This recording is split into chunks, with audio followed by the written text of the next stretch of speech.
I love you, Akka. I love you, Akka. I love you, Akka. I love you, Akka. Sallu ala Muhammadin. Sallu ala Muhammad.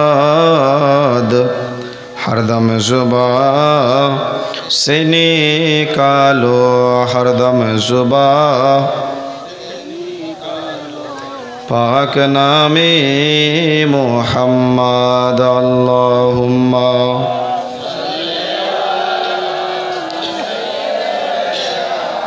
मौलाना मुहम्मद वाला आले सय्यिदना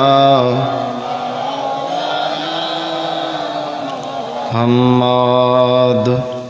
যাবতীয় প্রশংসা ও গুণগান সেই মহান আল্লাহ রাব্বুল আলামিনের জন্যই, জিনার তারিফ বা প্রশংসা লিখে বা বলে শেষ করা যায়নি ও যাবে না। তাই এক বাক্যে সকলেই কোরআন শরীফের ভাষায় পড়ুন আলহামদুলিল্লাহি রব্বিল আলামিন। তারপরে পড়ি দো জাহানের বাদশাহ নবী মুহাম্মাদুর রাসূলুল্লাহ সাল্লাল্লাহু তাআলা আলাইহি ওয়াসাল্লামের প্রতি শত শতবার দরুদে ধারা প্রবাহিত হোক। আসি আর একবার সেই নবীকে, সেই রাসূলকে হাজির এবং নাজির মেনে ও জেনে সকলে মিলে একটু মোহাব্বতে আর একবার দরুদ পড়ি। মোহাব্বতে পড়ুন সকলেই আল্লাহুম্মা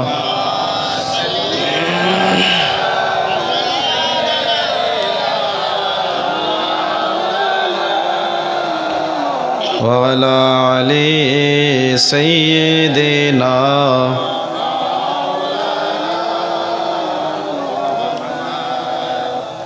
शायर बोलছেন कि मोहम्मद की मोहब्बत दीन हक की शर्त अव्वल है। मोहम्मद की मोहब्बत दीन हक की शर्त अव्वल है। हो अगर इसमें कुछ खामी तो सब कुछ नामुकम्मल है। और बोलছেন सारे जहाँ में कोई भी शान मुस्तफ़ा नहीं, सारे जहाँ में कोई भी शान मुस्तफ़ा नहीं, मिसले मुस्तफ़ा कोई हुआ नहीं और होगा भी नहीं। जोरे बोलুন, নবীর মতো কেউ হয় নাই, নবীর মতো কেউ হতে পারে না, এমন নবী আর আসবে? और शायर বলছেন, सरकार आला हजरत बोलছেন और कोई गायब क्या तुमसे नेहा हो भला, और कोई गायब क्या तुमसे नेहा हो भला, जब ना खुदा ही छुपा तुम पे करोड़ो दरूद। যে নবীর উপরে স্বয়ং আল্লাহ দরুদ পড়ছেন ওই নবীর শান কোথায় হবে? বরাদ ইসলাম, আজকে আমার আওয়াজটা অতটা ভালো নয়, আওয়াজটা একটু বসা বসা। তো আপনারা যদি আমাদের সাথ দেন তো কিছুক্ষণ আপনাদের কাছে আলোচনা রাখবো। শুনতে রাজি আছেন? মুসলমান বাবাজি ভাই, সামনেই আমাদের রমজান মাস, তাই না বাপ? বড় বরকতপূর্ণ মাস, ফজিলতওয়ালা মাস। আর এই মাসটা হচ্ছে শাবান মাস। এই মাসের 15 তারিখে আমরা শবে বরাতের ফাতিহা করেছি, হালুয়া রুটি করেছি না? হ্যাঁ বলেন, আপনারা করেছেন? সুন্নিরা শবে বরাতের দিন হালুয়া আর বিরিয়ানি ফাতিহা করে। সুন্নিরা হালুয়া বিরিয়ানি ফাতিহা করে, কিন্তু ওয়াহাবিদের চুলকানি হয়, হয় না? বলছে এটা বেদাত, এটা করা যাবে না। নবীর জামানায় হয় নাই, সাহাবারা কেউ করে নাই। হালুয়া খাওয়া বেদাত, হালুয়া রুটি করা যাবে না। আচ্ছা যাবে না? বলেন যাবে না? হালুয়া রুটি করা যাবে না? বেদাত কাকে বলে? নবীর জামানায় যেটা ছিল না ওটা যদি নতুন করে আবিষ্কৃত করা হয় ওটাকে বলা হয় বেদাত। তো নবীর জামানায় তো ফুলকপিও ছিল না, তো ওটাও তো বেদাত। নবীর জামানায় আলুও ছিল না, আলুও খাওয়া বেদাত। নবীর জামানায় দাড়ি শাক ছিল না, ওটাও তো বেদাত। কি জি বুঝতে পারছেন তো? তো সব বেদাত হারাম নয়। বেদাত হচ্ছে দুই প্রকার, এক হচ্ছে বেদাতে সাইয়া আর এক হচ্ছে বেদাতে হাসানা। বেদাতে হাসানা হচ্ছে ভালো বেদাত, জোরে বলুন সুবহানাল্লাহ। ওই বেদাতটা সওয়াবের কাজ। যত জিনিস আছে, এই মাইকটা নবীর জামানা ছিল না, এটাও বেদাত।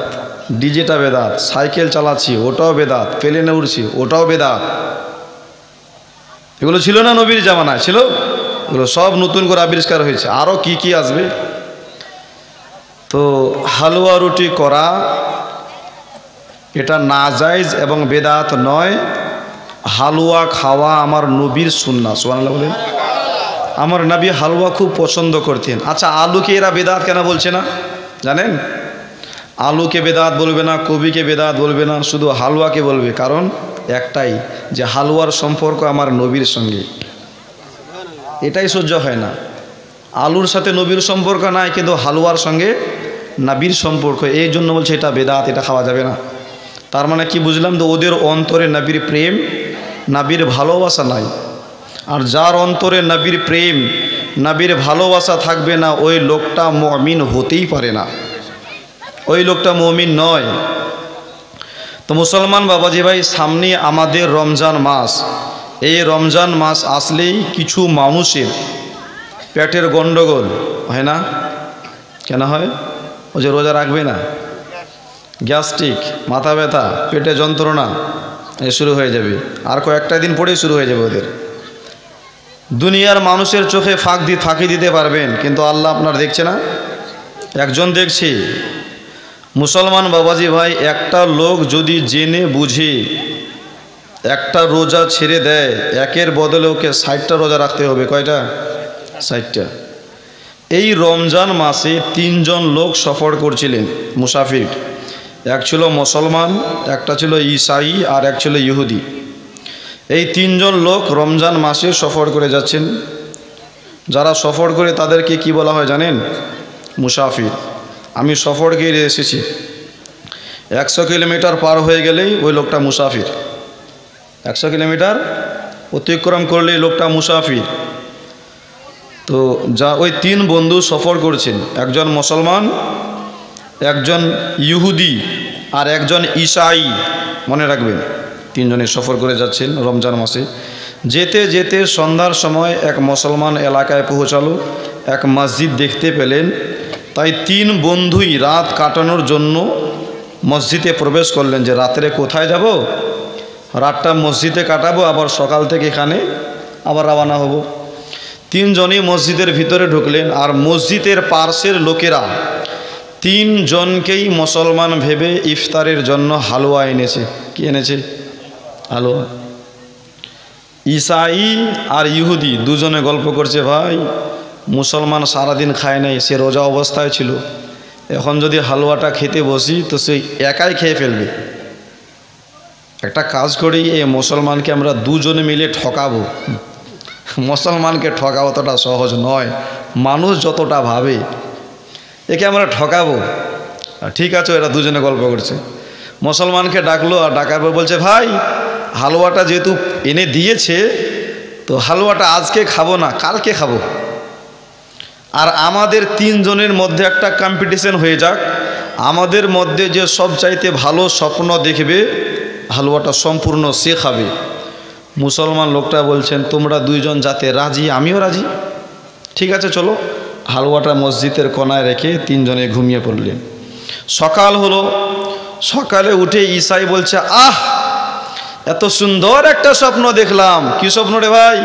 বলছে, রাত্রে যখন মসজিদে ঘুমিয়েছিলাম, তো আমার পয়গম্বর নবী মুসা আলাইহিস সালাম আমার কাছে আসলেন, আর এসে বলছেন, এই উম্মত, মসজিদে ঘুমিয়ে আছো, চলো আমার সঙ্গে তুর পাহাড়ে, তোমাকে তুর পাহাড়টা ঘুরিয়ে নিয়ে আসি। তো আমার নবীর সঙ্গে তুর পাহাড়ে গেলাম, তুর পাহাড়ে খুব ঘুরলাম। স্বপ্ন কিন্তু কেউ দেখে নাই, 3 জনের মধ্যে কেউ, শুধু হালুয়ার লোভে বানিয়ে বানিয়ে বলছে নবীর সঙ্গে গেলাম তুর পাহাড়ে, খুব তুর পাহাড়ে ঘুরলাম। তো নবীর সঙ্গে তুর পাহাড়ে যাওয়া কি যাতা স্বপ্ন? এর চাইতে ভালো স্বপ্ন কি হবে? ভালোটা আমি খাবো। ঈসাই বলছেন, দাঁড়া, স্বপ্ন তো আমিও দেখেছি। কি স্বপ্ন রে ভাই? বলছে, রাত্রে যখন মসজিদে ঘুমিয়েছিলাম, তো আমার পয়গম্বর নবী ঈসা আলাইহিস সালাম আসমান থেকে আমার কাছে আসলেন, এসে বলছেন উম্মত মসজিদে ঘুমিয়ে আছো, চলো আমার সঙ্গে আসমানে, তোমাকে আসমানটা একটু দেখিয়ে আনি। তো আমার নবীর সঙ্গে আসমানে গেলাম, আসমানে ঘুরলাম। তুমি গিয়েছো তুর পাহাড়ে আসমানের নিচে, আর আমি গিয়েছি আসমানে। তো তোমার থেকে স্বপ্নটা আমার বেশি ভালো, হালুয়া আমি খাবো। মুসলমান বলছে দাঁড়াও, স্বপ্নটা আমারও শোন। মুসলমান বলছে আমিও স্বপ্ন দেখেছি। কি স্বপ্ন? তো বলছে রাত্রে যখন ঘুমিয়েছিলাম, গভীর রাতে সেহরির সময় আমার নবী মুহাম্মদুর রাসূলুল্লাহ সাল্লাল্লাহু আলাইহি ওয়াসাল্লাম আমার কাছে আসলেন। এসে বলছেন আমার উম্মত মসজিদে ঘুমিয়ে আসো, সেহরির সময় তো হয়ে গেছে, তোমার সাথে তো কোনো খাবার নাই, একটা কাজ করো, মসজিদের কোনায় হালুয়া রাখা আছে, হালুয়াটা খেয়ে কালকের জন্য রোজা রেখে নাও। এই জন্য বন্ধু আমি হালুয়াটা খেয়ে ফেলেছি, আমি হালুয়া খেয়ে ফেলেছি। দৌড়ে গিয়ে ঈশাই গেল, ঢাকা উঠিয়ে দেখছি এতটুকু হালুয়া নাই। তো বলছে বন্ধু যদি নবীর কথা না রাখতাম তাহলে কাফির হয়ে যেতাম, এই জন্য নবীর কথা রাখতে গিয়ে আমাকে হালুয়া খেতে হয়েছে। ঈশাই লোকটা রেগে গিয়েছে, ভাই তুমি ভুল করেছো, অন্যায় করেছো, কমপক্ষে আমাদেরও একটু ডাক দিতে পারতে, আমাদের জন্য একটু রাখতে পারতে। তো মুসলমান লোকটা বুদ্ধি করে বলছে তোমাদেরকে আমি অনেক ডাক দিয়েছি রে ভাই, তোমাদের মধ্যে একজন আছো তুর পাহাড়ে, একজন আছো আসমানে, মসজিদ থেকে কত ডাকবো? তোমরা তো নবীর সঙ্গে ঘুরতে ব্যস্ত, তোমরা তো তুর পাহাড়ে আছো, একজন আছো আসমানে, এখান থেকে কি আওয়াজ আসমানে পৌঁছাবে? এই জন্য ভাই বড় কষ্ট করে খেয়েছি। তো মুসলমানকে ঠকানো অতটা সহজ নয় মানুষ যতটা ভাবে। মুসলমান বাবাজি ভাই, তো এই রমজান মাস আসছে, এই রমজান মাসে রোজা রাখার দরকার আছে না নাই? জোরে বলতে হবে। রমজান মাসে রোজা রাখলে আপনার নামায় আমালে সওয়াব দিবে কে? মুসলমান বাবাজি ভাই, কিন্তু কিছু মানুষ আছে রমজান মাসে রোজা রাখে না। বুখারীর হাদিস, নবী মুস্তাফা বুখারীর মধ্যে বললেন মান সামা রমাজানা ঈমানা ওয়া ইহতিসাবান গুফিরা লাহু মা তাকাদ্দামা মিন জামবিহি। বিশ্ব নবী বললেন যেই লোকটা রমজান মাসের রোজা রাখলো, রব্বুল আলামিন তার আগের এবং সমস্ত গুনাহকে মাফ করে দেয়। সুবহানাল্লাহ বলুন। তো এই রমজান মাসে রোজা রাখার দরকার আছে না নাই? মুসলমান যদি না রাখে তো গুনাহে কাবিরা। রমজান মাসে রোজা আমাদের উপরে ফরজ। মানুষ রমজানে রোজা রাখে না, কিন্তু শবে বরাতে রোজাকে নিয়ে টানাটানি করে। আমরা নফল ইবাদতকে নিয়ে টানাটানি করি, ফরজকে নিয়ে নয়। ও মুসলমান বাবাজি ভাই, বিশ্ব নবীর দরবারে একজন সাহাবী এসে বললেন ইয়া রাসূলুল্লাহ, ইয়া হাবিবাল্লাহ, নবী গো, ও নবী, এই বছরে রমজান মাসের একটা রোজা আমি অবহেলা করে ছেড়ে দিয়েছি, আমার কি শাস্তি হবে? নবী আমার বললেন একের বদলে তোমাকে 60টা রোজা রাখতে হবে। কয়টা? একের বদলে তোমাকে 60টা রোজা রাখতে হবে। তবে খবরদার, এক এক করে যদি 59টা রাখার পর 60 পূর্ণ করতে না পারো, আবার 60টা রাখতে হবে। আবার 59টা রাখার পর আবার যদি 60 পূর্ণ করতে না পেরেছো, আবার 60টা রাখতে হবে। এইভাবে যদি সারা জীবন রোজা রাখো, ওই একটা রোজার কাফারা আদা করতে পারবে না। জোরে বলুন। সাহাবী বললেন ইয়া রাসূলুল্লাহ, ইয়া হাবিবাল্লাহ, ও নবী আমার দিকে তাকান, আমার শরীরের যা অবস্থা, আমি 60টা রোজা রাখলে মনে হয় বাঁচবো না। নবী গো, অন্য কোনো পদ্ধতি নাই, অন্য কোনো উপায় নাই। নবী আমার বললেন তাহলে 60টা মিসকিনকে খাবার খিলাও। সুবহানাল্লাহ। কয়টা? 60টা রোজা না রাখতে পারলে তুমি 60টা মিসকিনকে খিলাও। সাহাবী কেঁদে কেঁদে বললেন ইয়া রাসূলুল্লাহ, আমি বড্ড গরিব, নিজেই তো খাবার পাই না, তো 60টা মিসকিনকে কেমন করে খিলাবো? হুজুর আমার দ্বারা এটা সম্ভব নয়, আমি বড্ড গরিব। ইয়া রাসূলুল্লাহ, ইয়া হাবিবাল্লাহ, ও নবী, অন্য কোনো রাস্তা নয়। মুসলমান বাবাজি ভাই, নবীর সঙ্গে সাহাবার আলোচনা চলছেন। হঠাৎ একজন সাহাবী আমার নবী মুস্তাফার দরবারে আসলো এক টুকরি খেজুর নিয়ে। ওই সাহাবী বললেন হুজুর আমার অনেক বড় খেজুরের বাগান আছে, এই টুকরি খেজুর আপনার দরবারে এনেছি, হুজুর এই খেজুরগুলো আমার কবুল করে নেন। সুবহানাল্লাহ বলেন। খেজুর দিয়ে সাহাবী চলে গেল। আগের সাহাবী যার সঙ্গে আলোচনা চলছিল, ওই আগের সাহাবীকে বলেন এই সাহাবা, এই খেজুরের টুকরিটা নাও, আর তোমাদের গ্রামে নিয়ে যাও, তোমাদের গ্রামে যে সবচাইতে বড় গরিব ওদের মধ্যে বন্টন করে দিবে, তোমার ওই একটা রোজার কাফারা আদা হয়ে যাবে। জোরে বলুন। সাহাবী দুই চোখের পানি ছেড়ে কান্দে, ইয়া রাসূলুল্লাহ, ইয়া হাবিবাল্লাহ, আমাদের গ্রামে আমি হলাম সবচাইতে বড় গরিব, আমার উপরে আর কোনো গরিব নাই। নবী আমার মুচকি হেসে বললেন, সাহাবা, এই খেজুরের টুকরিটা নিয়ে যাও, তুমি তোমার বউ বাচ্চাকে নিয়ে খেয়ে নেবে, তোমার ওই একটা রোজার কাফারা আদা হয়ে যাবে।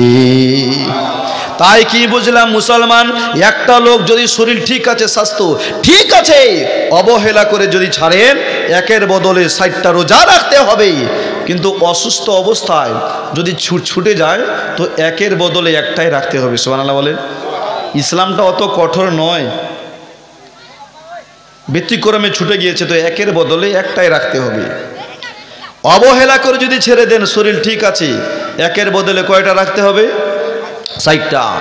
এই রমজান মাসে আর আমরা একটা কাজ করি, মানুষকে ইফতার করাই না বাপ? ইফতার করাই না? দাওয়াত করে ইফতার করাই, ফাতিহা করি, কিন্তু এক শ্রেণীর লোক দেখতে পারে না, মানুষকে খিলা দেবে না।